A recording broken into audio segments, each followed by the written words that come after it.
Astrologically speaking, let's get into it because 2026 is the year reality restructures itself. And I know that sounds big and vague and maybe a little apocalyptic, but I need you to understand what's actually happening in the sky because the astrology of this next year reads like a historical threshold. This is the kind of astrology that shows up in textbooks decades later. And here's what I mean. On February 20th, 2026, Saturn and Neptune meet at 0 degrees of Aries. 0 degrees. This is the reset point, the beginning. These two planets meet every 36 years, and the last time they did was in 1989. This is when the Berlin Wall fell. 4 days after their exact conjunction, people started tearing down what seemed like permanent concrete. But this time, as we circle back to these lessons, they're meeting at the first degree of the zodiac.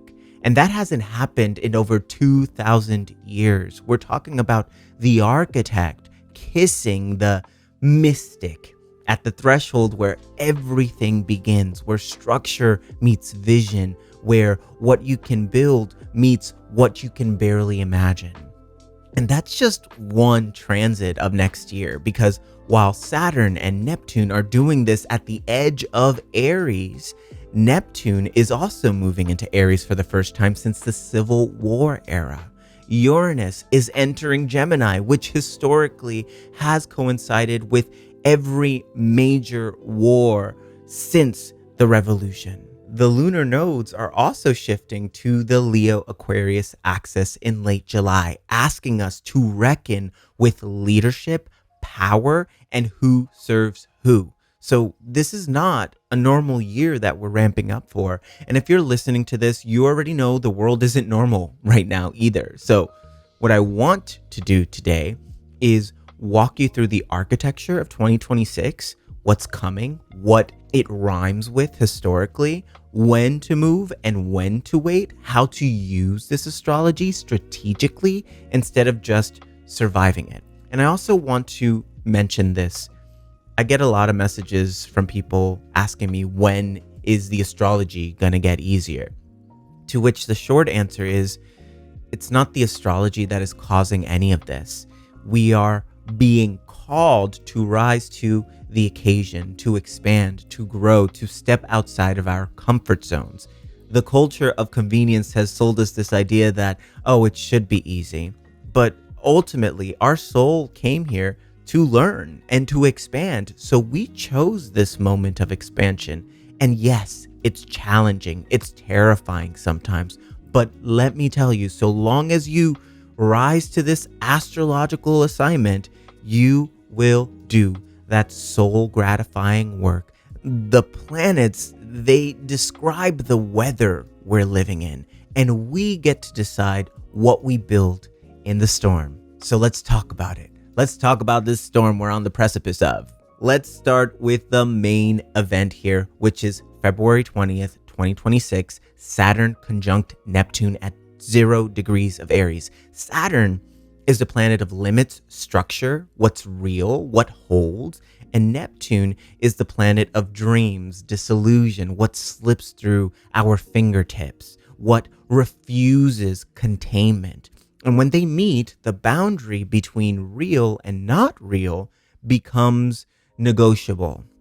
And that can go two ways here. The high road is disciplined dreaming, building something tangible from a vision, accepting limits without abandoning hope, grounding that dream into the dirt.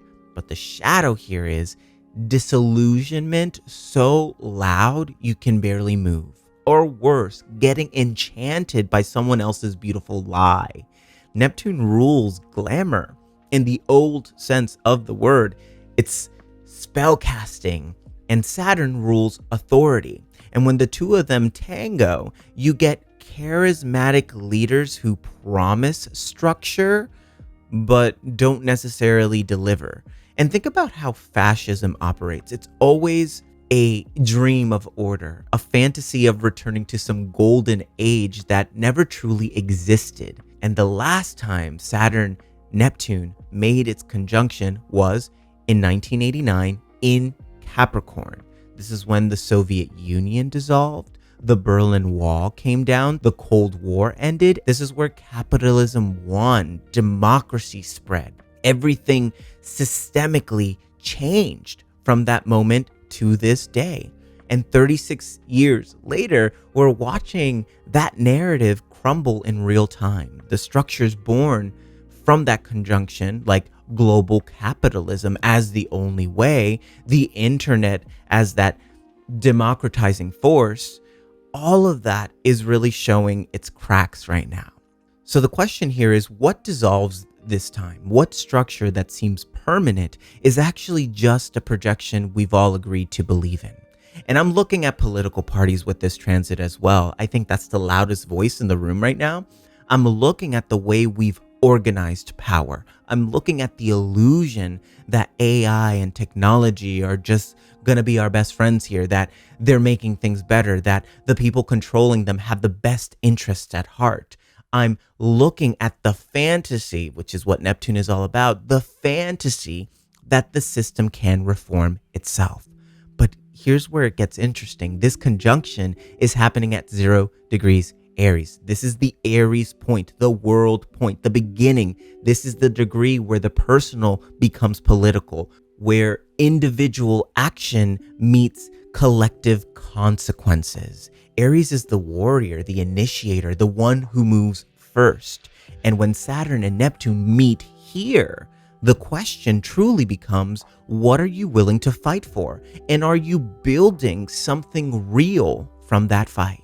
Because Aries is ruled by Mars, and Mars doesn't do passivity. Mars acts. But Neptune in the mix says, make sure you know what's true before you go charging in. Make sure the battle is real and the enemy isn't just a projection. Make sure the dream you're fighting for actually serves the liberation we crave and desire and isn't just the ego dressed up in revolutionary language. This is soul work and strategy work at the same time. Saturn-Neptune asks, can you hold a vision while your feet stay planted? Can you dream big while you do the small, boring daily work of building? Can you accept that some things will fall apart? They need to fall apart while you focus on what you're constructing from the rubble and the wreckage. And in 1989, people thought the fall of the wall meant that freedom won. What it actually meant was the beginning of a new 36-year cycle where we'd have to figure out what freedom even means when capitalism eats away at everything.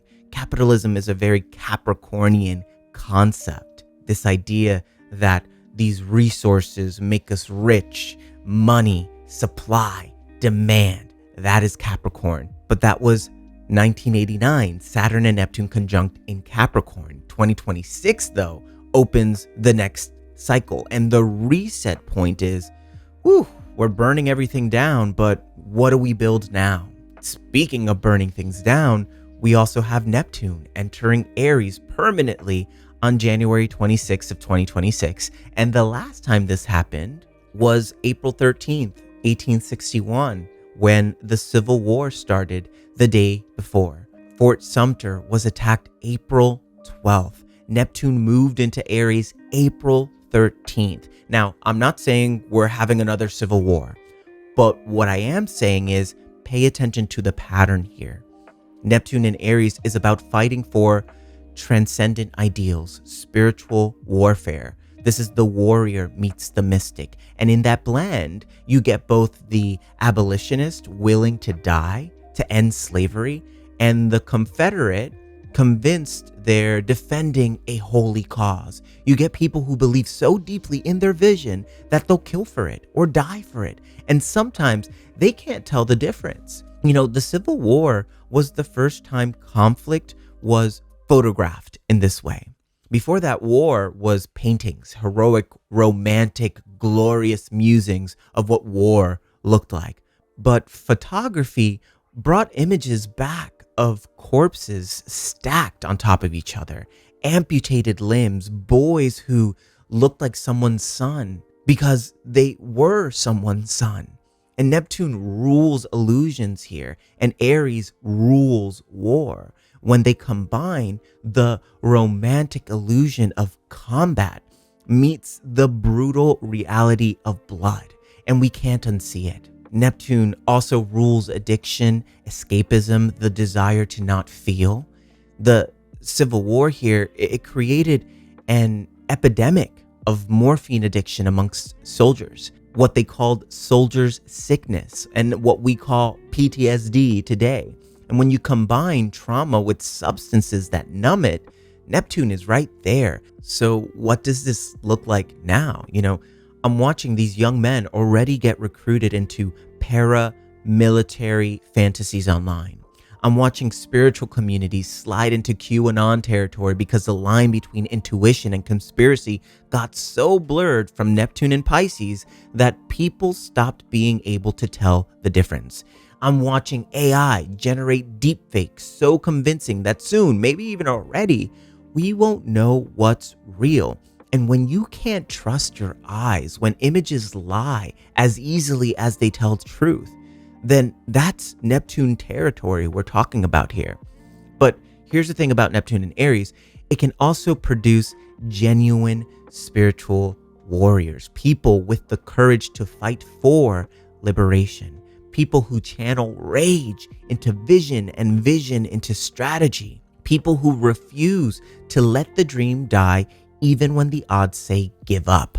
So your ability to rise to the astrological assignment of Neptune and Aries depends on whether you're grounded enough to check your vision against reality, whether you're humble enough to ask, is this my ego or is this actually serving collective liberation?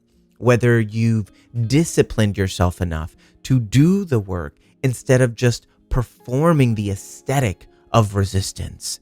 Neptune in Aries for the next 14 years is going to ask us to fight. But fight for what? And with what level of clarity? That's the work here. But trust and believe that clarity is about to get rocked in many ways because Uranus is about to enter Gemini as well. We're talking information warfare. Uranus enters Gemini on April 25th, 2026. And here's the wild part. Every time Uranus has been in Gemini, we've gone to war. We've had the Revolutionary War from 1774 to 1781, the Civil War from 1859 to 1867, World War II from 1941 to 1949, every single Uranus and Gemini transit. And every single time, information technology revolutionized how the war was fought. During the Revolutionary War, we had pamphlet warfare, ideas as weapons. Civil War had the telegraph, transforming military command, and the first war photography changing how the public understood violence. World War II had radar, code breaking, radio propaganda, the development of computers, the atomic bomb. Uranus rules technology, revolution, the sudden breakthrough that changes everything. And Gemini rules communication, information, how we think and talk and know what we know. Put them together and you get information technology becoming the battlefield of sorts. So what does that even look like in 2026? Well, we're already living it. We got deepfakes, AI-generated news articles, bot armies, state-sponsored disinformation, social media algorithms designed to radicalize. You can't even trust what you see anymore. You can't trust what you read even. And the people who control the information, the tech oligarchs, the platform owners, they're more powerful than most governments now. And Uranus in Gemini historically has also correlated to infrastructure crises as well. The Carrington event. This is the solar storm of 1859 that would fry our entire electrical grid if it happened now. Occurred right after Uranus entered Gemini. And I'm not trying to scare you here. What I am saying though is be prepared, have backups. Know how to communicate without the internet. Know your neighbors. All of that is necessary for these astrological transits, for our evolutionary growth. But here's where it gets interesting, because Gemini is also the sign of curiosity, adaptability. They're the trickster archetype that outsmarts the oppressor. Uranus in Gemini can dismantle hierarchies through collective intelligence. It can birth new ways of organizing that don't depend on centralized power. It has the potential to create technologies that serve people instead of corporations, but only if we fight for that. And just to give you a little bit more context about the stakes here, the US is having their Uranus return in July of 2027. That's when Uranus comes back to the exact position it was during the signing of the Declaration of Independence. And historically, Uranus returns for nations means reinvent yourself or collapse. The system that worked 248 years ago doesn't work anymore. You have to become something new. And 2026 is giving us a little preview of what that looks like. Uranus enters Gemini in April. The North and South nodes also shift to Leo and Aquarius in July. So this is where individual sovereignty truly becomes collective liberation. And we're going to have to figure out how to communicate truth when truth itself is contested here. How to stay grounded when the information overload is being weaponized against us. This moment is truly asking us to think clearly when the noise is designed to fracture our attention. That is the Uranus and Gemini assignment. So we got 3 major transits. I can probably go on a hell of a lot longer here, but I think that's enough for us to chew on. Here is what I ultimately want you to understand about all of this. This level of astrological intensity will fry your nervous system if you're not taking care of your body, all right? Neptune and Aries together create a lot of floaty, dissociative, too much information at once energy. You need grounding practices. For Neptune heavy periods, you gotta move your body before you meditate, all right? Neptune in Aries, it demands embodiment. So go out for a walk, dance, do something physical, very much Aries energy. Do something physical that reminds you you have a body, because Neptune wants you to escape and Aries wants you to act. And combine them together and you get move through the fog instead of sitting in it, instead of swamping in it. Also, put your feet on the actual earth as much as possible every day if you can. Not with your shoes, like actual skin on the dirt, grass, sand, any of it. Neptune dissolves boundaries, which is beautiful for compassion and art and mysticism, but terrible for knowing where you end and where someone else begins. So grounding is how you remember. Also, sleep hygiene matters a lot this year. Your dreams are going to be vivid, strange, sometimes overwhelming. Don't doom scroll before bed. Don't watch any violent content. Give your subconscious space to process without more input. And if you wake up disoriented, write it down. Neptune speaks in symbols, and Uranus and Gemini speaks in general. So speak it up, write it down, get it out of you. Also, create a practice of reality checks with trusted people as well. When Neptune energy is this strong, it's easy to get lost in your own version of events. So check in with someone who will tell you the truth. Someone who loves you enough to say, hey, I think you might be seeing this through a filter right now. Don't isolate yourself in the fog. And here's one final nervous system piece. Uranus in Gemini is going to increase information overload. Like your body isn't built to process the amount of input coming at you through these damn screens. Co-regulation is going to be essential for us. Time with grounded humans, time with animals, boundaries around the news intake.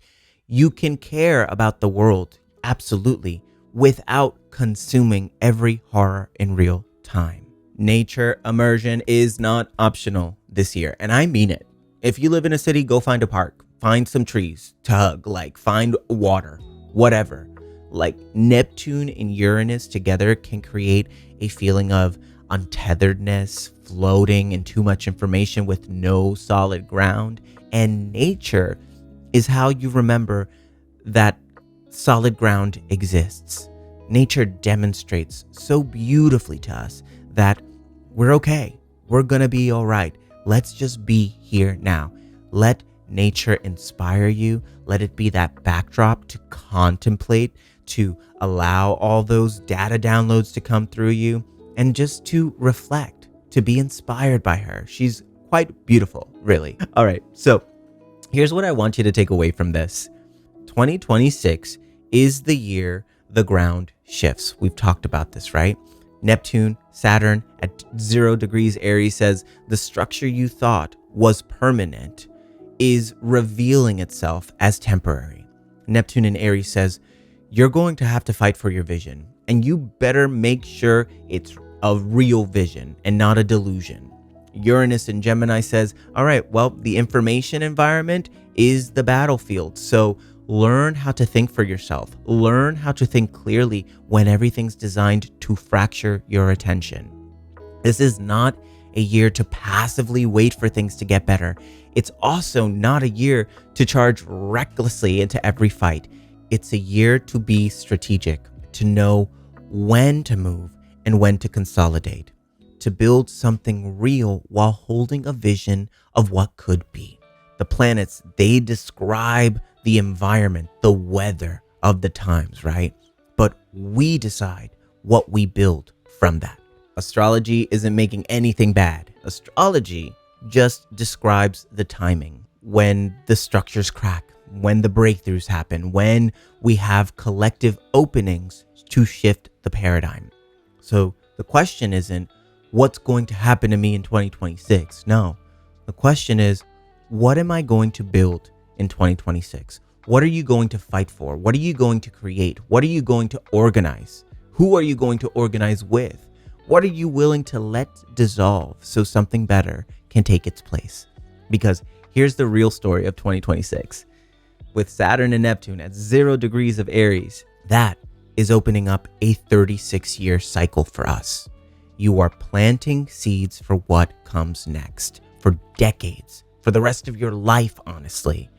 And what you do in 2026 sets the foundation for the world you want to live in. That's the power we have.